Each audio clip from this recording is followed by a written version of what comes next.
Shanti, and a very warm welcome to all of our listeners. We've reached the end of this very special series called Eco Yogis, and today's episode is dedicated to the World Environment Day. I'm Ananya, the youth representative of the Environment Initiative at the Brahma Kumaris Australia Special Interest Group. Today I have with me a very special guest, Sister Jayanti, who's been with the Brahma Kumaris for last 53 years. She's an emissary of peace, and her vision is truly global, and her practice is very spiritual. She's got a beautiful message to give to the world. Sister Jayanti, she's the NGO representative of the Brahma Kumaris to the United Nations, Geneva. Sister Jayanti, welcome to this. Thank you. I'll start with a very simple question, perhaps.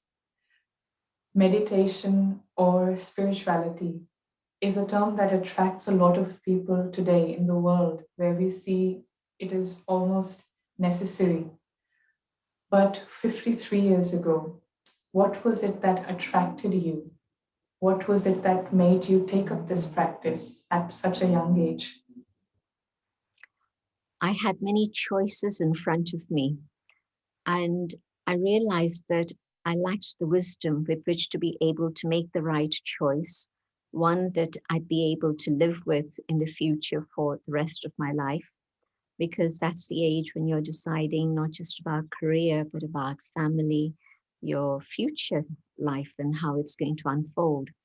And because of the several choices, they say that when you've got too much choice and not enough wisdom with which to make your choice, that's the recipe for stress. And so I was experiencing that a little. And so I took time out to spend time in India. And the atmosphere of India, the vibrations of India, after a few months made me realize that India had something very special to offer that I couldn't find abroad, and that was the spiritual teachings. And so I began my journey. That's wonderful. The Brahma Kumaris spiritual movement started in 1936, and you got connected with it a few years after that, a few decades after that, I'd say. And the Brahma Kumaris Environment Initiative, that started in 2009. And you were very involved in it for the beginning of that initiative. And there were a lot of people asking you why you were doing what you were doing and what was that interested you to invest so much time into this environment initiative. So can you share a little bit about that? It was when the Earth Charter was being crafted in Geneva in the 80s that I realized that the foundation for the care and respect for the earth and how it is we treat the earth and what it is the future holds all depends on spirituality. Most people at that time weren't making that connection, but from my own spiritual practice, I could see that there was a very direct connection of respect for the earth, love for all creatures, and so on. And all that was based on spirituality. And so that made me aware of that linkage, and it really gave me that passion to be able to try and do something for the earth. I really like the word that you used, passion, to do something. And that's probably the start of anything incredible about to happen. Can you also share a little bit about your role in this initiative, in the Environment Initiative by the Brahma Kumaris? Through the first period of the 21st century, or even the end of the 20th century, I wasn't so involved for a short time. But when Copenhagen was hosting the climate change conference in 2009, I again got involved in that, being in Europe. And so when I realized that, again, consciousness and climate have absolutely a direct line connection, I became very interested and involved and supported all the things that were happening, and then attended most of all the COP conferences that were happening through that period till date. I think there's only one COP that I missed, and that was in Peru, and that was family reasons. But all the others I've attended. And so that's been a natural development since 2009. But also, of course, climate isn't separate from the environment. And so, again, the linkage with environment and consciousness and lifestyle, all of that came into play. And so I became part of that also. You've talked about the connection between climate change, environment, consciousness, and lifestyle. And that's, I think we'll talk more about that. Many faith groups today are doing so much, putting efforts, coming together to do something about climate change because I think everybody feels that it's an urgency. And so, what do you think is that only faith groups can offer and do something to do with climate change that other sectors of the society cannot? I think the message being put out to the world is very much connected with the faith organizations. I reckon probably 85% of the world still has some type of religious or spiritual belief. I know that there's another very vocal minority that dismisses all of that, but I would say probably about 85% of the world still believes in some superior being or something. And so the outreach of faith communities is immense, it is global. And so the involvement of faith communities within the environment understanding or within climate change understanding is huge, because these are the people who can get the message out to the world in a big, big way. And I think that is what has been happening over the last maybe 10 years or so. Earlier on, it wasn't so strong, but over the last 10 years, maybe it has been pretty strong. But then if I come back to the spiritual, the philosophical side, I see how faith organizations offer people hope. If you keep up with the news of climate change and the environment, you keep hearing about more and more species being extinct. You hear about the glaciers melting and the meltwater causing the rise in the oceans. And of course, the small islands being put at peril because of this. So you begin to see that things are moving faster than anybody had ever imagined. And the signal is that there has to be a change of lifestyle. You cannot carry on like this. And so the faith groups have a formula by which people can actually develop that inner power to be able to make the shift in their lifestyle. And until that happens and people change their habits of eating, of drinking, of whether it's transportation or fashion, all of these things coming into lifestyle. And it's only really spiritual teachings that enable people to have the willpower and the commitment to let go of the things that have created this ecological crisis and climate change, or things are just going to get worse and worse. That truly makes sense to me now, to understand that lifestyle and our habits that we've created, the way to change them is through willpower and increasing inner power. And faith plays a very big role, as you said, it offers hope. That's wonderful to know. What do you think is the desire or the vision that Brahma Kumaris hold for the environment arena? The vision that I have is a true human transformation and our behavior transformation. Together, we'll be able to create a world which is fresh and green and fertile in which humans and all forms of life are able to live together in harmony, in which humans respect the earth and all its creatures. And so we're able to transform the situation from this very dire condition in which there's desertification and all sorts of crazy things happening that should never have happened to the earth. And we're able to rebuild and come back to a state in which the earth is again welcoming us instead of fighting us. At the moment, we've been fighting nature, and now nature is retaliating. And you see all the drastic climate events that keep happening across the world.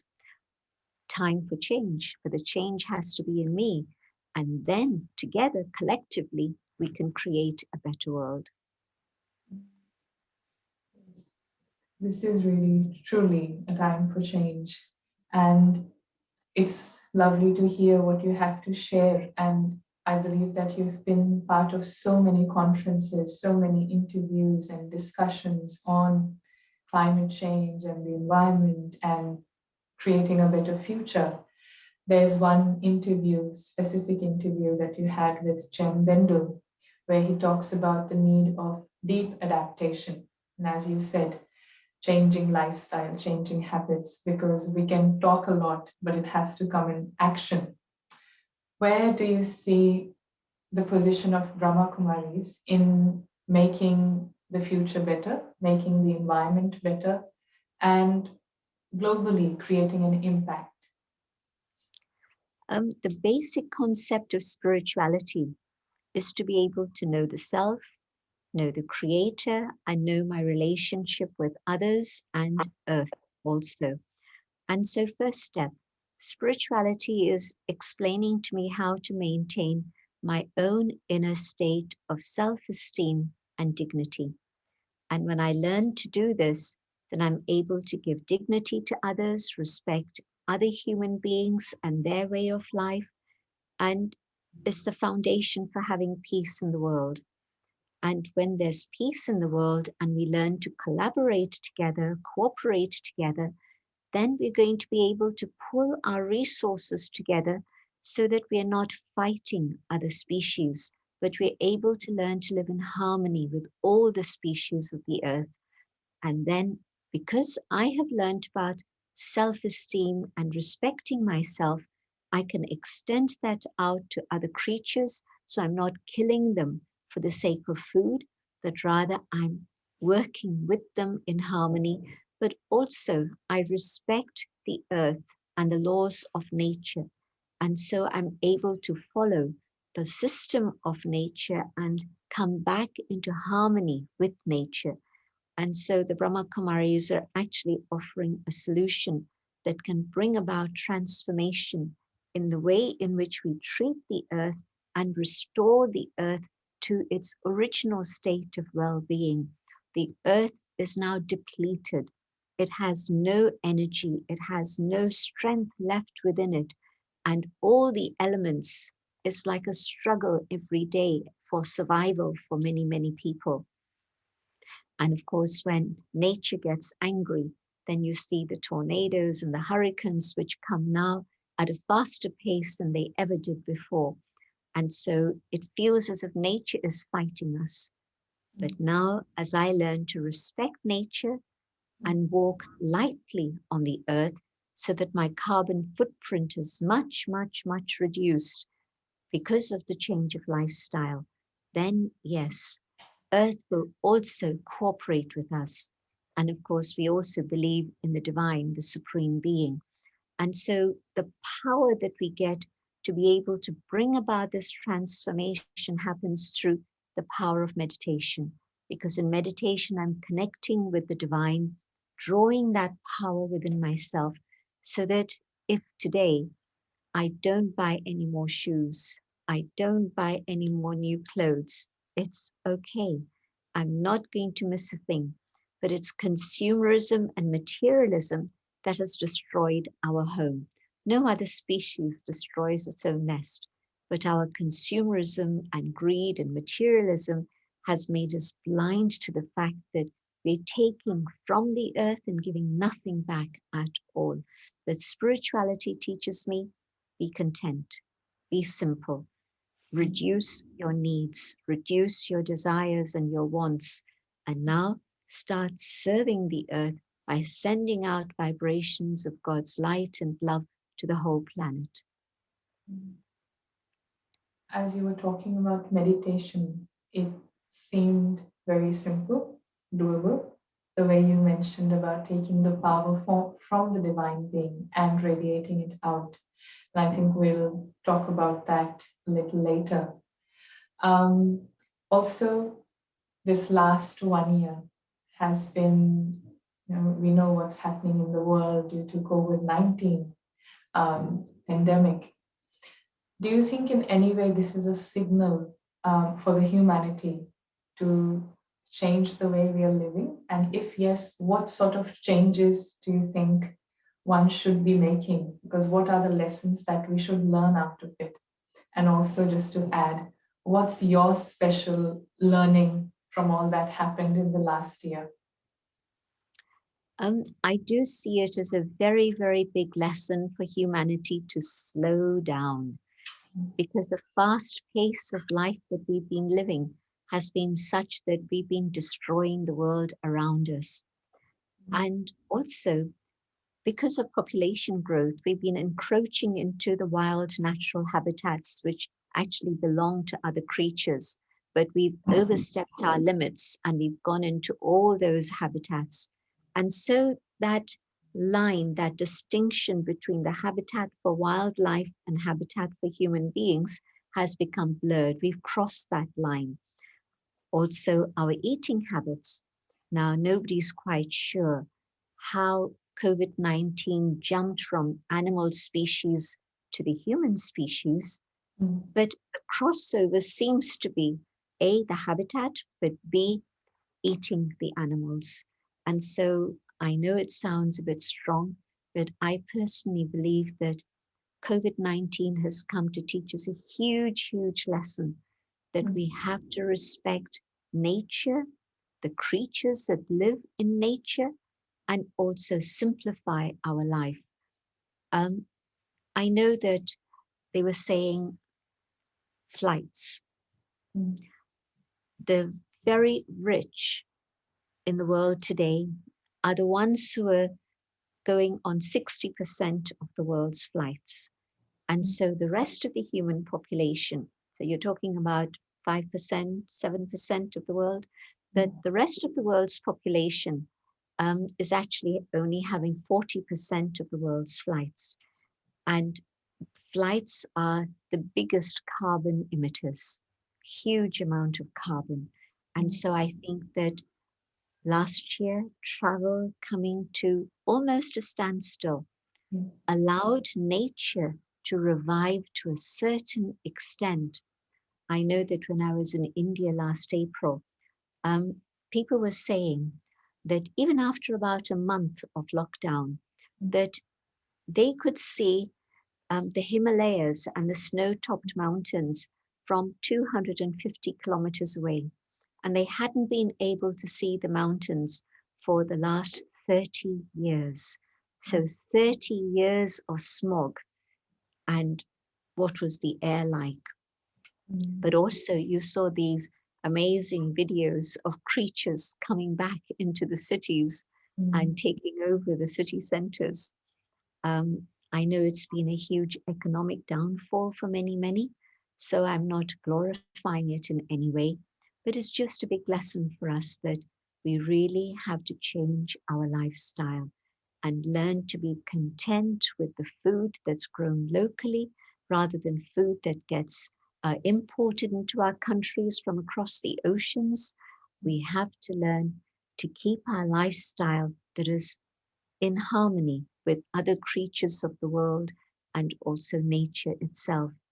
And for me, the big, big lesson was that communication doesn't stop if travel stops. It was a big lesson for me because I don't think I'll ever be going back to the same type of travel for conferences and meetings, etc., that I used to have before. So I've learned a big lesson. You don't need to go from A to B. You can be sitting in A and communicating with B like we're doing right now. And Mm, so I think that I've learned the lesson that COVID taught me, but also technology supported us. mm, Technology has been amazing in being able to cross the oceans without all the carbon footprint. So mm. that's been my personal learning. Thank you for sharing that. Thank you. Um, when you talked about changing lifestyle, adapting, being contented, not adapting something new, but being contented in what we have.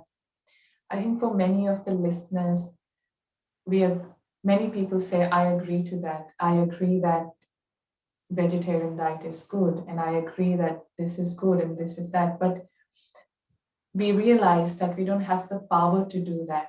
Somewhere we sort of make it an excuse that, yeah, I know it's right, but I just can't do it. So, what do you say, or how do you, what are the suggestions to create something new, to create, to adapt to a new lifestyle, new way of living?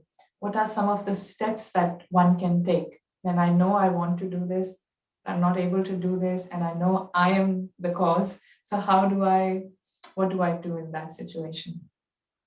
Okay, just want to add a little thing to what you said earlier on. We're recommending, or at least let me take it personally, I would recommend not just vegetarian diet, but vegan diet, Mm, um, diet that's totally plant-based, mm, because I think that dairy farming and um, beef farming go together very closely. We're not going to discuss that subject now, and people can find out more about it. There's a huge amount of information available now. So I just wanted to add that. But yes, I want to change, and I don't have that power. Let me learn to meditate, mm, because meditation is the way to develop my inner will, to draw power from the divine so that I have the capacity to be able to adjust and do what is needed for myself, for my own health, my spiritual progress, but also it's good for the environment. So, all these factors, um, again, I'm not going to go into the detail of how vegetarian or vegan diet is good for health and the environment. There's a lot of information you can get. But I want to say that simplicity, it's not so easy to say, well, I don't really need another pair of shoes. mm, I don't really need another handbag or a bag or mm, new set of clothes, whatever, whatever. How do I come to that inner state of contentment? mm, And I have another question for you before I answer that. When I buy a new pair of shoes, how long does the contentment last from that? Or I buy a new car, how long does that contentment last? Only until the shoes would be the next time I go out shopping and I see something very lovely that I really want. mm, And with a car, until I see my neighbor with a bigger, better car than mine. Then I say, well, this isn't good enough. I want something like that. So we get so easily distracted by all the things that we see. And we think that that's going to bring me happiness. That's going to make me content. It's never going to make me content. There'll mm, always be a newer, bigger, beautiful model of car or whatever it is. And there'll always be every season new shoes that come on the market that I say, I want that. mm, So, how do I get to contentment? It's actually something that's inside. It's mm, not something that I can cultivate by going out there and going shopping. mm, It's never going to happen. But when I go deep inside, I can connect with the inner peace that a soul has as its natural state of being that I've forgotten about. When I connect with that inner being, I feel that state of inner fulfillment of love and joy, in which I say, I've really got everything that I need. There's nothing more that I want. It's a very natural change that happens within the self. You know, if you're offered something that's long lasting, and it's beautiful. And you're offered something that can only be temporary. And it looks beautiful, but it isn't really. But it's got a few worms inside. But that which is long lasting and is beautiful, and you know that it's absolutely right, what you're going to go for. And so I don't see changing lifestyle as being deprivation of any type. If I deprive myself of something, then there'll always be a longing for that. I want, I want. But if I found something better, then what have I let go of? Nothing. I found something so precious, so valuable that I know this is what I want and it's going to stay with me. And so when I learn to meditate and connect with the self and come to that original state of peace that naturally belongs to me, and I connect with the divine and I feel that pure love, that pure joy, then I feel content.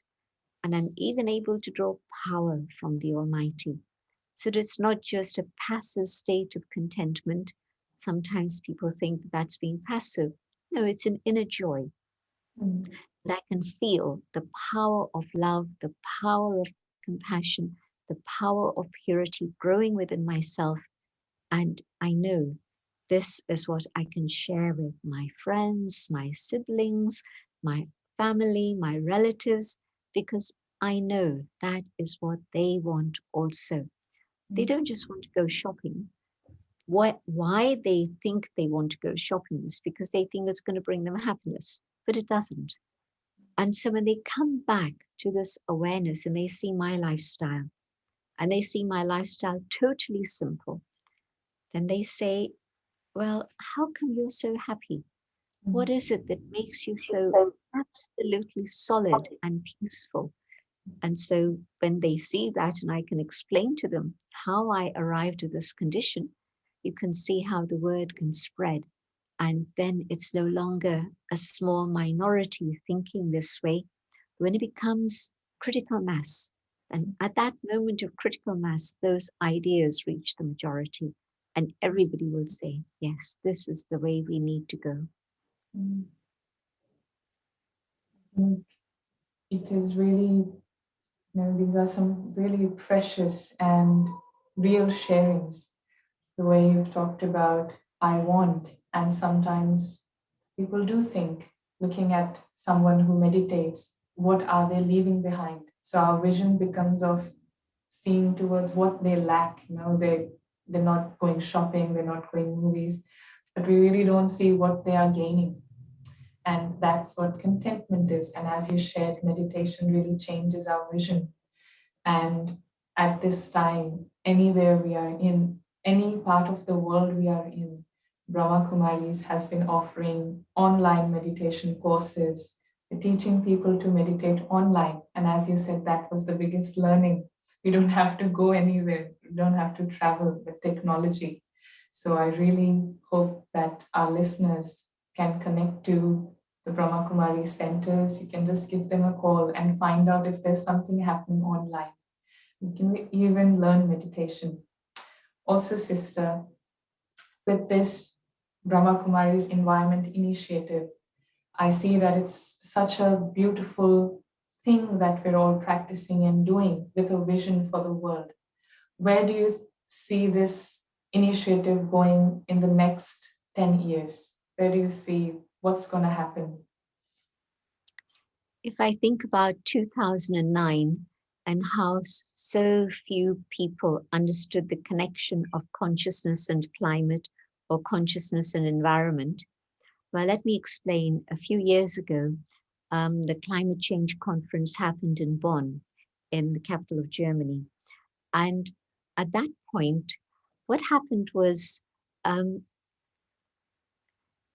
UNESCO had a stand, and the heading on their stand was Changing Minds, Not Climate.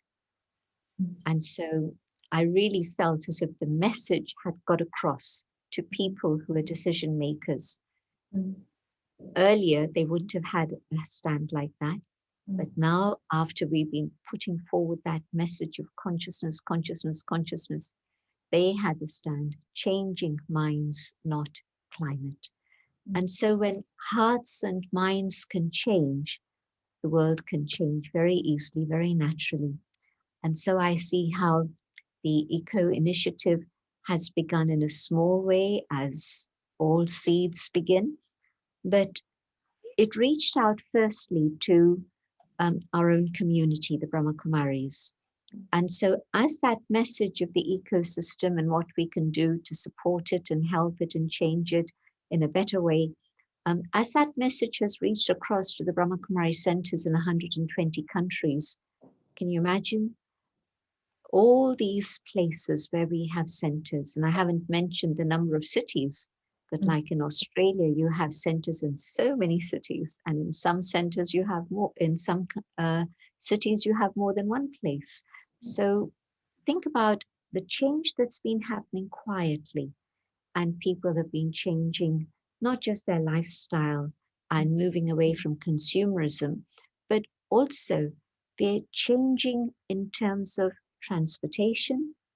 They're changing also in terms of the chemicals that are being used for cleaning. If you think about how much we've been polluting the water with dangerous chemicals, what have we done to life in the water? It's a very sad story. But as we change and we understand the impact of chemicals and we reduce our use of damaging chemicals, there are always alternatives, alternatives that work just as well, alternatives that can work sometimes even better. And so as we change and others see the impact of that change in our life, I feel that in the next 10 years, it's not going to be a minority thing, it's going to become a majority thing. People all over the world will realize that they cannot pollute the air, they cannot pollute the water anymore. And there's going to be a shift in the way they do things. And so I think we are moving forward to an understanding of a sustainable lifestyle, a lifestyle that doesn't need to take up all the resources of the earth. At the present time, our lifestyle is such that a few countries, not the world, but a few countries or some portion of the world's population are actually damaging everything. But also, they're the ones who are now beginning to understand what they can do to make a shift, to make a change. And so I see that by 10 years, the majority of people will have understood how to be able to live a life that's in harmony with nature.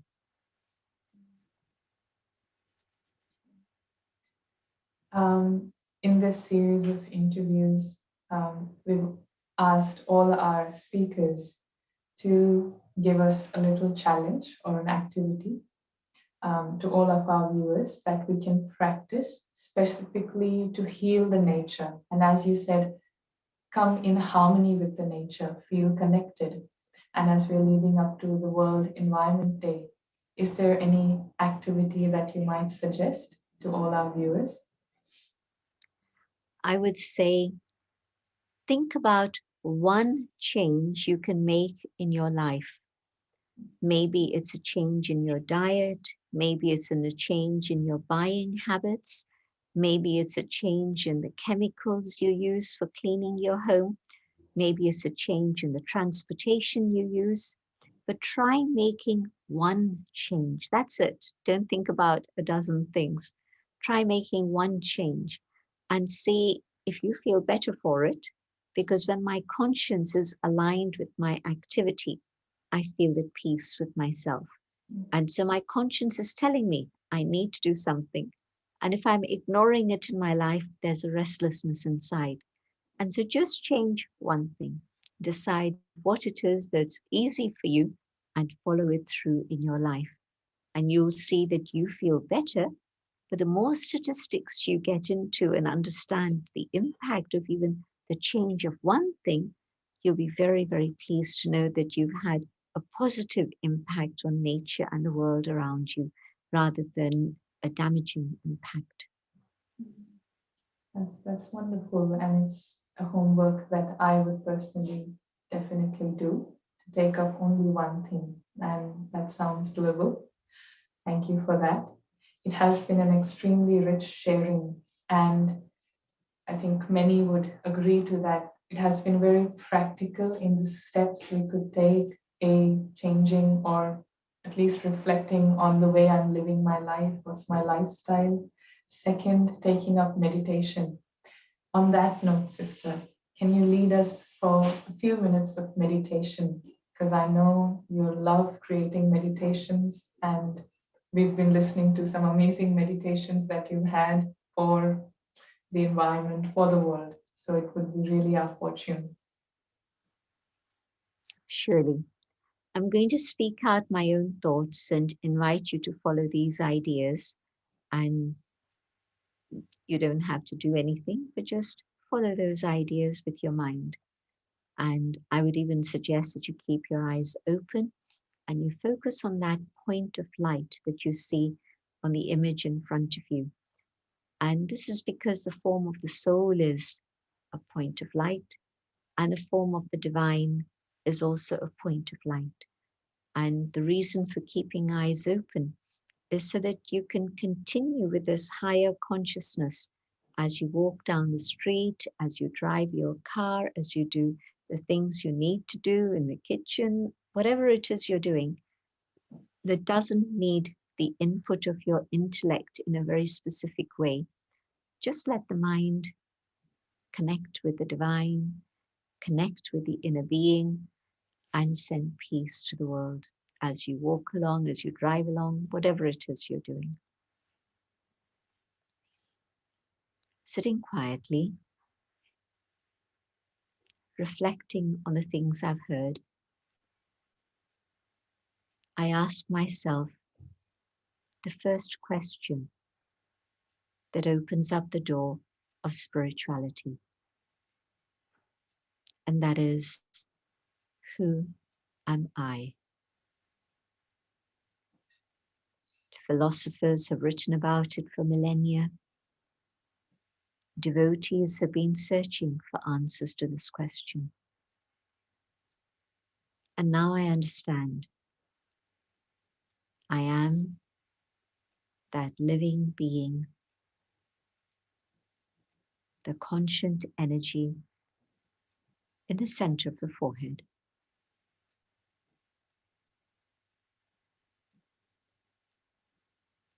And now, going very deep inside and feeling that original state of being of the soul, my thoughts travel to the divine,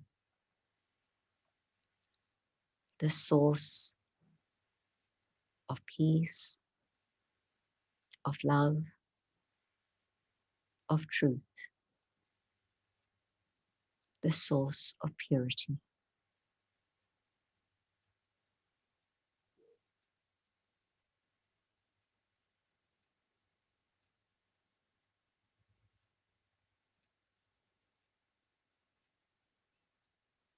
As I fill myself with these qualities,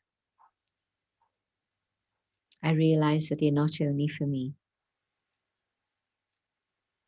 for these qualities reaching out into the world. And a human being who had lost peace, as they feel these vibrations touch them, they will feel peace and the hope for the future. These vibrations reach out and touch all the different creatures of all the variety of species on our planet, and peace and love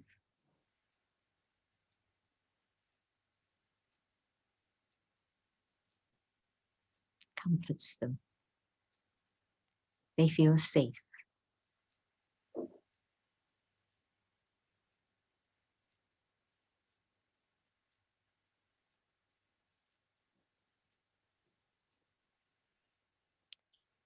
These vibrations reach out to all the plant life, to even the elements of nature, the earth, the air, the water, the fire, and ether.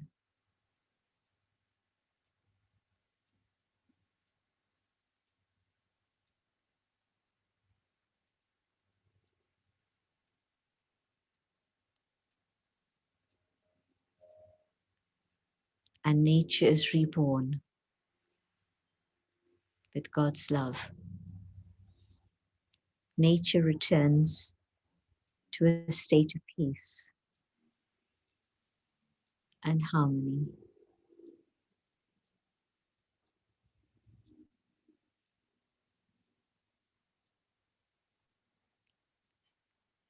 Om Shanti. Om Shanti. Thank you, everyone. Thank you, Sister Jayanti, especially for sharing your wisdom.